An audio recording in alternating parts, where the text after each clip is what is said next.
Now when Balaam saw that it was the Lord's pleasure to give his blessing to Israel, he did not, as at other times, make use of secret arts, but turning his face to the waste land, and lifting up his eyes, he saw Israel there, with their tents in the order of their tribes, and the Spirit of God came on him.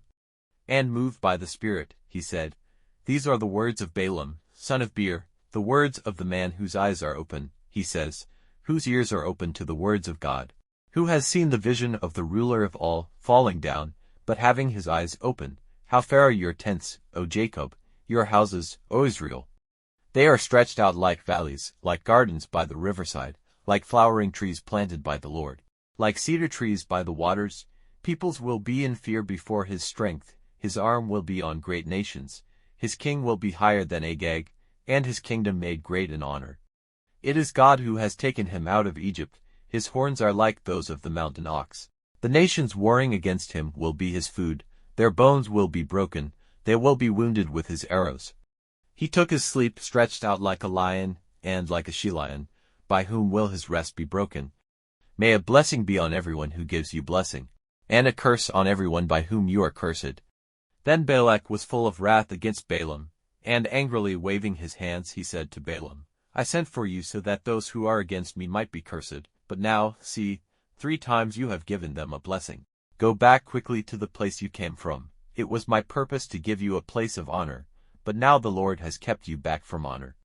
Then Balaam said to Balak, Did I not say to the men you sent to me, even if Balak gave me his house full of silver and gold, it would not be possible for me to go outside the orders of the Lord, doing good or evil at the impulse of my mind, whatever the Lord says I will say.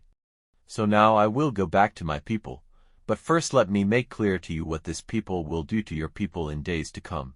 Then he went on with his story and said, These are the words of Balaam, the son of Beor, the words of him whose eyes are open, he says, whose ear is open to the words of God, who has knowledge of the Most High, who has seen the vision of the ruler of all, falling down and having his eyes open. I see him, but not now, looking on him, but not near. A star will come out of Jacob, and a rod of authority out of Israel, sending destruction to the farthest limits of Moab, and on the head of all the sons of Sheth. Edom will be his heritage, and he will put an end to the last of the people of Seir, and Israel will go on in strength, and Jacob will have rule over his haters.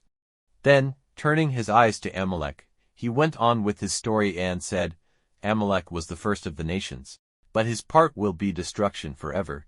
And looking on the Kenites he went on with his story and said, Strong is your living place, and your secret place is safe in the rock.